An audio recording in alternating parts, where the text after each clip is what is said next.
We have heard about this, that men should get out of this cycle of life and birth. Can you throw some light on that? So, putting an end to the cycle of birth and death, I always insist that you don't believe anything that is not yet your experience. It doesn't matter who says it. This does not mean disbelief. No, you don't know, that's all. Somebody tells you a story, you don't know whether it's true or it's not true. So even if I say something, don't believe this nonsense. But don't disbelieve it either.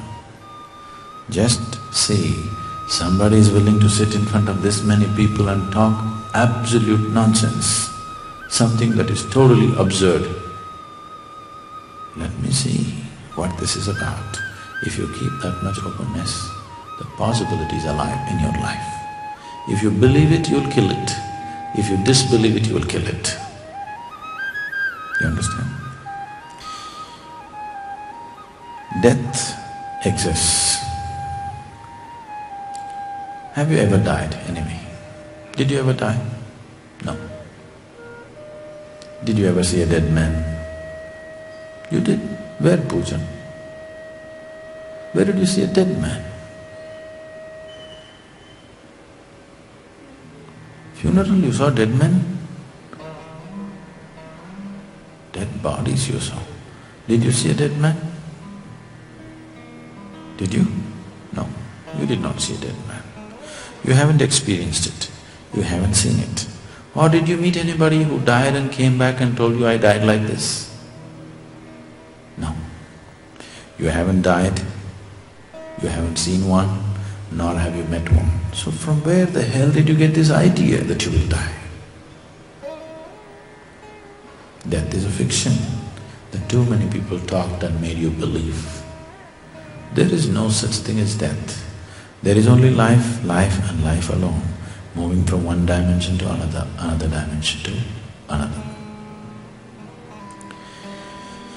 So, when the physical body becomes too feeble or breaks up for some reason, either you crashed your car, or you drank too much and broke your liver, or you fell out of love and broke your heart, or you just became too old and feeble. When the body becomes unsuitable to sustain life for some reason, something is broken or something has become too weak to sustain. When the body becomes unsuitable to sustain life, life has to move on. So it does. So when you say somebody is no more, you're only saying they're no more with us. You're not saying they're no more, really no more. They're just no more with you, the way you knew them. So, when one leaves the body, for whatever reason, the fundamental reason is the physical body has become unsuitable to sustain and nourish life. When this happens, what will happen to that being? The physical body and the conscious mind goes. The discriminatory aspect of his mind is gone, but the content of his mind is not gone. You understand what I'm saying? The discriminatory choices are gone, but the content of his mind is not gone. So he still has the qualities, but he has no discrimination. So one thing that you need to understand is, when somebody dies, as you know, death today, it doesn't matter, he happens to be your father, your mother, your husband, your wife, your child, how dear a friend he was, it doesn't matter. The moment he leaves the body, he's got nothing to do with you. Because everything that he knew about you is physical, isn't it? When I say physical, not just of the body, of the mind and emotion. All that you know about that person and all that that person knows about you is either physical body or mind or emotion. all these things belong to the sphere of the physical. So when he leaves the physical, all the things are gone and there is nothing like me and my father, dead father. Once he's dead, he's not your father, he's over. So now, once the discriminatory mind is gone, he will only proceed according to his tendencies. This is the reason in India so much significance is given as to how a person dies, so that we can set up some kind of orientation to the tendencies with which he will flow. It doesn't matter how he lived, when the last moment comes, we'll say Ram, Nam and this one and that one, whatever people know. But fundamentally the idea is to create some sense of awareness that he doesn't die in fear and greed and whatever else. Because that final moment of transition tends to become his quality in a big way. It becomes one of the major tendencies of his further progression. You can try this with your sleep tonight. That final moment when you're moving from wakefulness to sleep, that final moment when you're transiting from wakefulness to sleep, that last moment, if you can simply be aware, see if you can, but you will see, if you try to be aware, you will be awake. Only when you lose your awareness, you will fall asleep. If you can manage awareness, something tremendous will happen. If that is not possible, at least try to bring some quality to the last few moments of your falling asleep. Let's say you make it very loving within yourself, or you make it very happy within yourself. You will see that quality will continue through the sleep, always. If you can bring that some quality to the last moment of transition from wakefulness to sleep, that quality will continue. That's exactly what will happen with death also. If the final moment a certain quality is brought in, then that quality will continue. It is because of this understanding. You know, in India when people want to die, they don't want to die in Mumbai, they want to go to Varanasi and die. You know, still people go. There used to be a major… Varanasi is a death place. People used to go there, in lakhs of people used to go there just to wait and die. Because for centuries, this has been one place which was concentrated with any number of enlightened beings. Not anymore. But it used to be a center. So, people thought if they go there and die, there was always help coming. They could die in a right kind of condition. So, this cycle, suppose the body broke because of some reason, the life energy is still vibrant. When the life energies are still vibrant, if the body breaks, either because you shot yourself or you crashed yourself or you drank yourself to death or whatever, your life energies did not become feeble, they're still vibrant, but the body broke for some reason. Now, this being will have a long transition because the vibrancy of the energy is still there, it has to wear itself out. There is something called as prarabdha. You heard of what's prarabdha? Prarabdha means it's the allotted karma for one lifetime. Because the stock that you have, if all of it comes into one life, you can't live. You have a warehouse. This warehouse is referred to as sanchita. You can't handle the warehouse of karma. So a retail stock is being given to you to dispense in this life. But generally most people gather more new stock than getting rid of the old stock. In the process of getting rid of this much stock, they gather that much. So it goes on and on and on.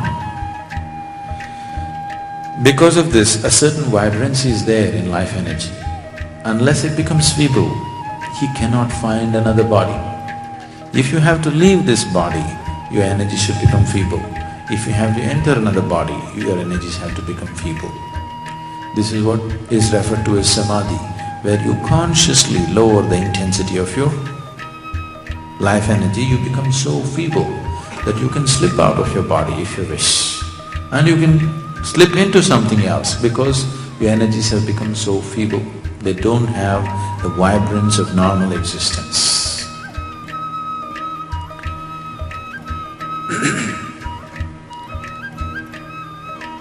This could go on and on and on, simply because, not because you are under some punishment or reward, it is just nature, just finding its own cycle. So when certain awareness arises within you, not because you read something, somewhere you began to feel the meaninglessness of the cycle. It's all nice, we're enjoying it, but just going on and on and on doesn't make sense. When that awareness comes, that is when you start talking about mukti. Mukti means you want to become free from the process of life and death. Not because you're suffering. Suffering people cannot attain mukti. You are fine, you're joyful, but you've had enough of the kindergarten, you want to move on.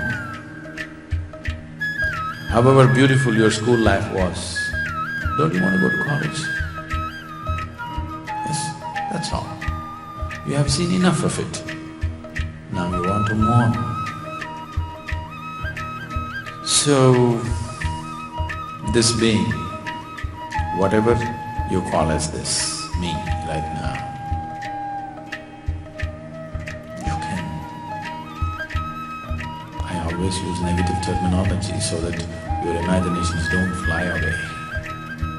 So let's say your emptiness or your darkness. Because if I say light, then you'll not start shining all over the place.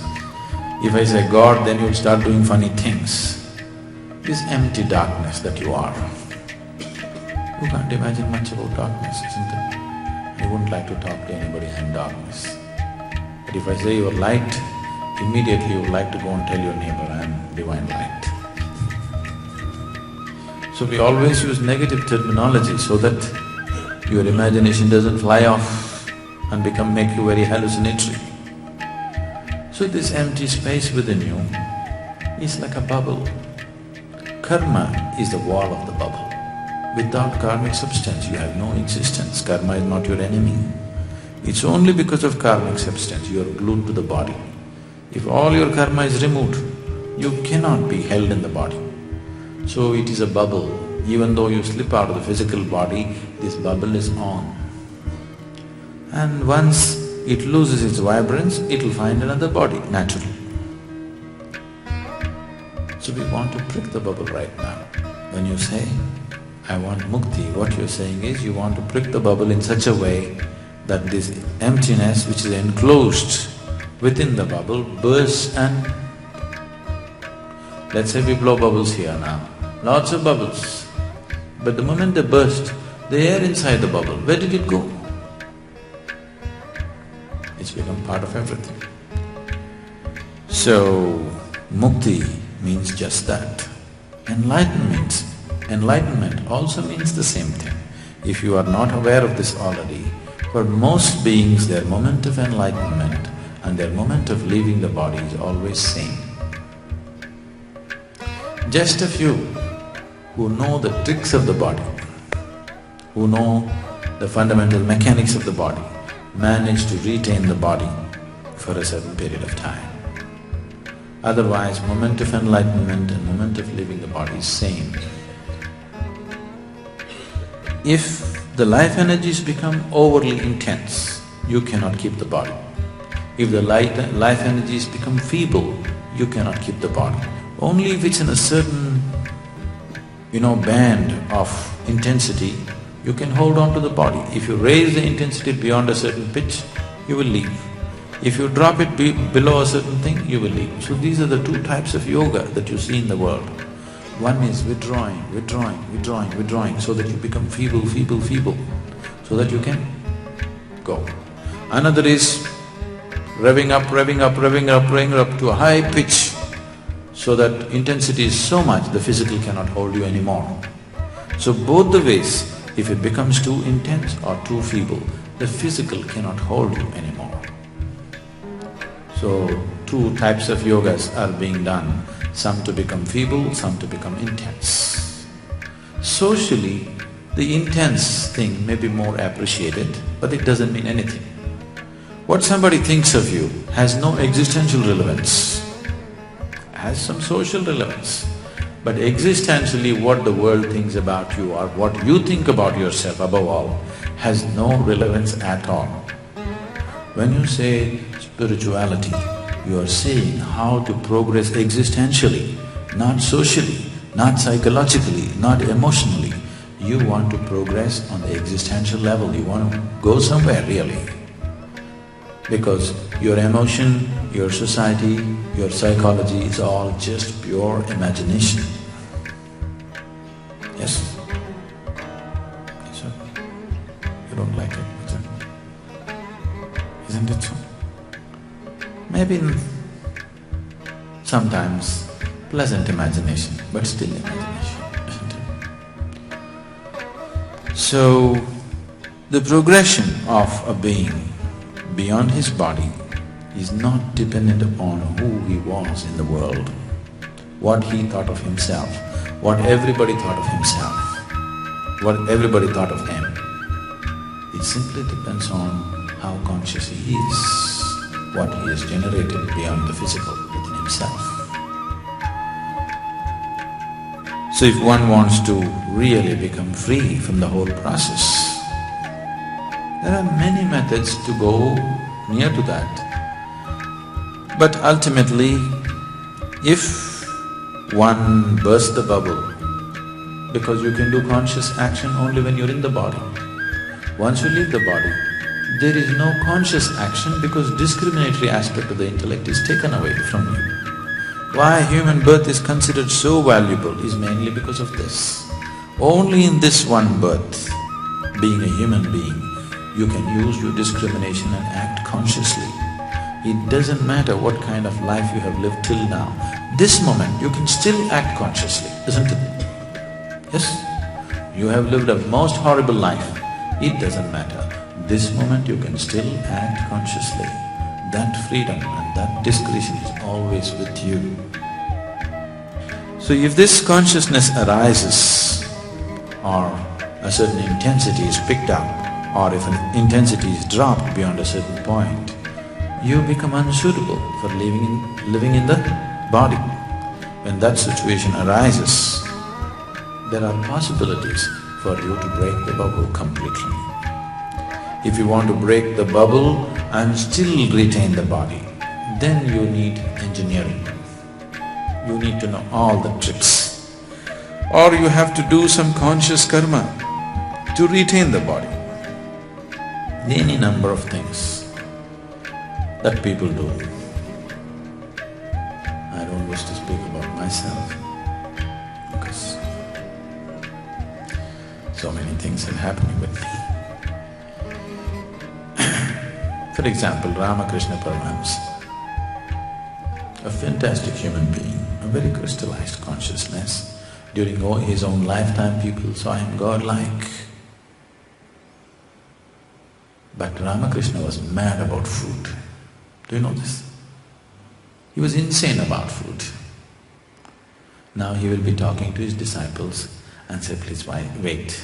He will go to the kitchen and ask Sharada, what's cooking today? He was just madly taken by food. Sharada felt so ashamed of him. Why are you like this? I am not concerned about food. We see you godlike and you are crazy about food. What is this? He would say, so it's okay, but what's cooking? One particular day she was so ashamed of him and she became angry. She became angry and angry words flew out of her. Then Ramakrishna said, the day you bring the thali, one day, he always, that part of the country, it's pre-served plate. Here also you eat in the thali? Okay. Especially in Bengal, the thali is so big and it's all pre-served. and he always sat on a swing and ate his food. So he said, when you bring the thali on a certain day, if I show no interest in the food, you must know there are only 3 more days left. This is 6 years later. She took the food to him and he turned away. Suddenly she remembered and she broke down and cried. He said, there's no point crying now, time is up. He was using food as a conscious karma to create a desire. Conscious desire every day, at least 10 times a day, he has to think of food to keep the body going. Otherwise, if he sits here like this, he will leave the body. He's planned out some work for himself, so he wants to hold on to the body for some more time. Like this, different yogis create different methods. Some are simple, some are very complex, various kinds of processes. Once the bubble is gone and you're just keeping it consciously there, in many ways you're existentially not on account. You described the various kinds of bodies, and then you said there is a transition body and then there's an energy body. Energy body and then a transition. You don't create it, it's there. Generally in English it is referred to as the etheric body. You know, people are talking about ether. You know what's ether? Not Easter, ether. Ether is a non-physical. Generally it's assumed it's non-physical. It is not totally non-physical. It is a transition between physical and non-physical. What is non-physical is never in your perception, unless you become that. What is physical can be brought into your perception. It's just a question of time and work to get everything that is physical in the existent into your perception. It is possible. If you do the necessary sadhana, all that is physical in the existence can be brought into your perception. It cannot be outside your perception. It's possible to do that. What is non-physical will not come into your perception. You have to dissolve into it. There is no other way. This is why all this talk about surrendering to God is simply because what they are trying to tell you is that which is beyond the physical cannot be grasped. You have to give in. There is no other way. It's because of that, this talk and all this distortion about surrender. Because that which is beyond the physical cannot be grasped by you in any way. You can only merge with it, you can only dissolve into it. The word surrender is not the right word, but that's been commonly in usage. So this dimension, which is a transition between physical and non-physical, can also be grasped to some extent. So it is not that you create it, it is there.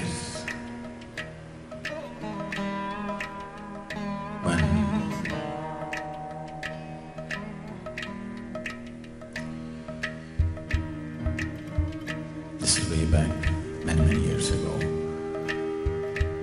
I was just painting my farm building, and I wanted to evolve easier ways of painting. I don't have the time because I'm doing it single-handedly, I'm painting the whole farm building. So I don't have the time to go like this. So what I do, I dip and just walk from one end to another, and I dip and walk from one end to another. So first smear I dipped and walked. Here it came out thick. As it went, it became thinner and disappeared. I just sat there and it just blew my mind totally, because the whole existence was right there for me. This is all the existence is. Something is gross, it becomes subtler, and it becomes non-material. When it becomes non-material, you call it divine. Very gross, you call it rock or matter. In between there are many levels of subtleness or grossness. That's all existence is. So that point where the paint is very thin is what you're talking about.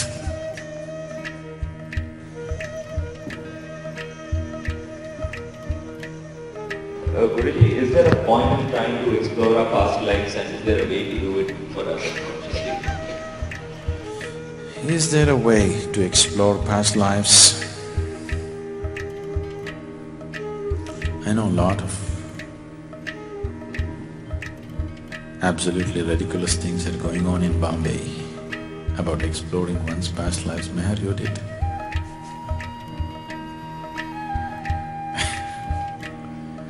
They're just ridiculous psychological exercises.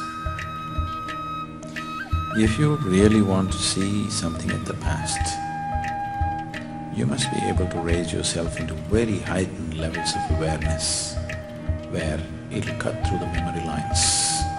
But what's the point? Right now, what has happened in this life, you're not able to handle the memory. What happened 10 years ago, you suffer. When you're in this condition, if you remember 10 lifetimes ago, it'll drive you nuts, isn't it? So there is no point. But at the same time, there are… whatever you call as past life is just unconscious layers of the mind in terms of memory. If you bring yourself to heightened levels of awareness, these unconscious layers of the mind which are ruling you from within could be broken down, could be dissolved. I don't know if they showed you… did they show you some clippings of samyama meditation? They did? Okay. It's a 8-day program where we do… it's a very intense process. I think yesterday also we spoke something about this. You will see what happens, as I said yesterday, if I tell you what happens in samyama, fear will come or disbelief will come. Let's say you're sitting and meditating. After some time, you're fully conscious, but suddenly you find your body is beginning to crawl around like a snake. You know it is happening, you want to stop it, but the body is just crawling like a snake. You come out of meditation, you're perfectly normal. You sit for meditation, it crawls. Then maybe it hops around like a bird, maybe it goes around like a dog or a tiger or something, many forms it may take. Why this is happening is, in the unconscious layers of the mind, there are so many dimensions which are not in your access, but which are influencing everything that you do. So if you go through a process where with the heightened levels of awareness, you bring unconscious layers of the mind into conscious states, not in terms of memory, but in terms of energy and experience, you can work these things out and leave yourself completely free in a big way within yourself. In that context it is relevant, but remembering something memory-wise is not of any consequence. It'll only complicate and mess up your life. Suppose you realized your neighbor's dog was in your previous life, was your husband,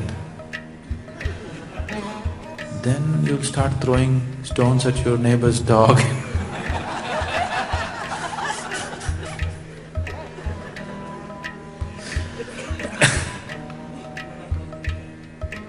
I don't know whether you'll go and kiss him or you'll throw stones at him.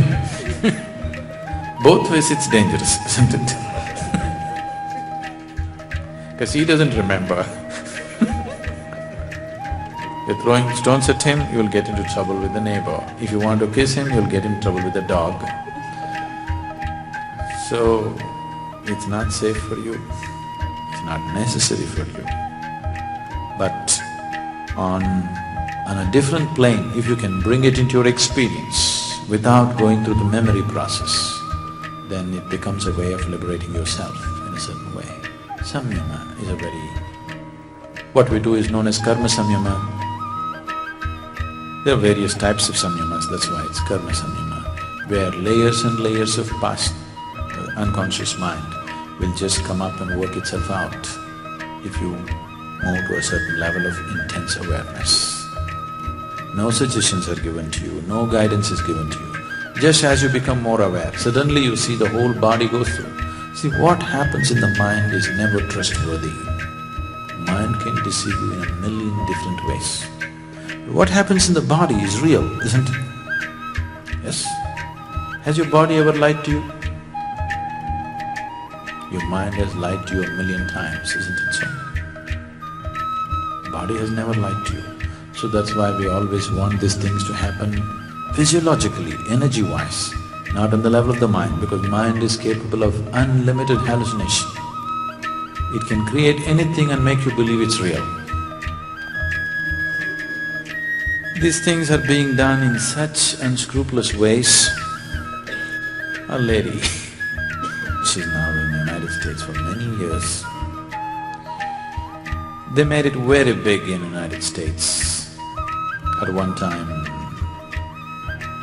in a particular year, this couple earned the maximum amount on the share market. They were the biggest earners on the share market on that particular year. So you can imagine, in the United States, the biggest earner per particular year means what they would have earned. Okay, big money they got into. And she's gotten into this whole thing that now she's mad about all this Hollywood stuff and all this. She's got homes, a couple of homes in Beverly Hills and here, there, everything just to be around there in the scene. And she's gotten hooked onto a psychic who charges $90 per hour consultation on the telephone. In person it is more. So this psychic has been telling this lady, which this lady firmly believes. So the psychic told her that in your previous life, Tom Cruise was your husband. Richard Gere was your father. So you just have to be around. They will notice you today or tomorrow. So the husband is going nuts because the woman is trying to somehow fall into the eyes of Tom Cruise, throwing parties and buying homes around the place. The husband is just going crazy. Then it came to my notice.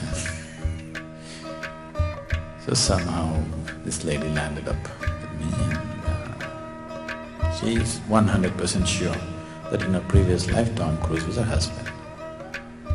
I knew she's strong on that, so I said, okay. It must have been. But I also knew Tom Cruise in his last life. He was one of the ugliest human beings in his last life, do you know? Huh? She never imagined that he could have a different body. She thought he will be just like that. So I said, I knew him very well in the past life. And he was so ugly, unbearably, do you remember? She just went crazy.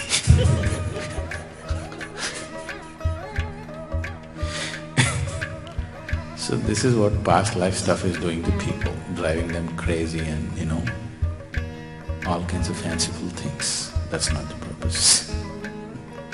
Can you touch about on the topic of ojas that you had bought? See, the physical body, one of the three main processes which must happen to keep the physical body going is respiration, ingestion and excretion. Yes. As long as these three things are happening, you have no thought, you have no emotion, you have no this, you have no that, but you can still go on, isn't it? No meditation, you can still go on. But respiration, ingestion, excretion must happen. These are three vital activities which needs to happen to keep the physical body going. So all these three things are mainly assisting in converting one form of physical matter into another. See, for example, agriculture. Agriculture means what? You make mud into food. Digestion, you make food into flesh and shit. Yes. So these are all different processes where you're converting one form of physical existence into another. You eat a carrot, you make it into a human being. Tremendous job, isn't it? Eating is not a simple thing. Yes, sir? You eat a simple vegetable and you transform it into a human being. If it goes by the evolutionary scale, it must take 10 million years. In one afternoon, you're doing it. It's not a small phenomena. Without understanding the significance and the miracle of what you're doing, you're going on.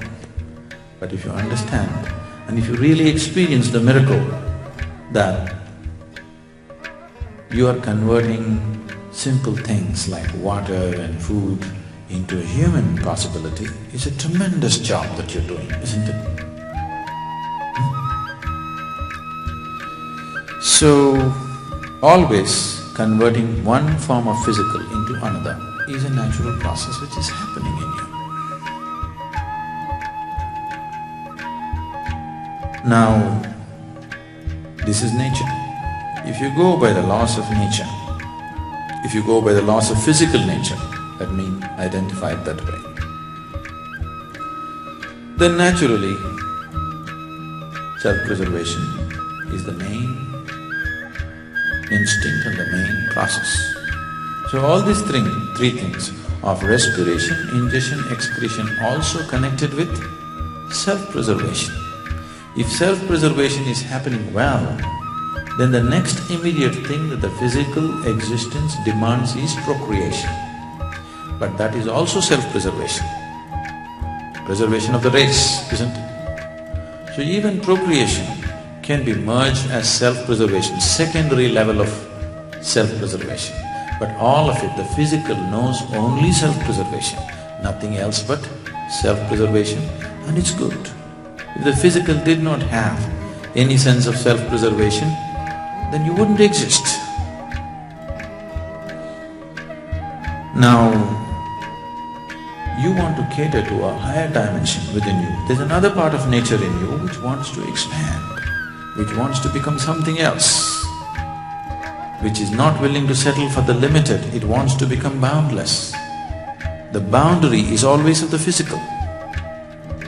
Physical means always between two boundaries, isn't it? Big or small, it doesn't matter. Always between two boundaries. Non-physical means no boundaries. So moving from the physical to non-physical also means moving from the bound to the boundless. So to move from bound to boundless, you don't have a vehicle. Right now all that you have is physical. So you're trying to create a vehicle for yourself which is non-physical but can still retain a certain form. So ojas is that dimension where you generate a non-physical energy, but still it has its own individual form. So that is used as a vehicle. If you create sufficient ojas around you, your passage in this existence is well lubricated. You will see life happens effortlessly for you. Wherever you go, you move smoothly. So much turmoil may be happening around you. Everybody is going through everything, but somehow your passage is always clear. You keep going. Once you're like this, you can take violent risks in your life. Recklessly you can live. At least other people think you're reckless, but you know where you're going, so there is no hassle about it. One can live in such a way that other people think is superhuman, simply because you have a well-rounded ojas hanging around you, your passage is well lubricated in the existence. In the Far Eastern cultures, an enlightened being is referred to as an enchi. An enchi means a circle.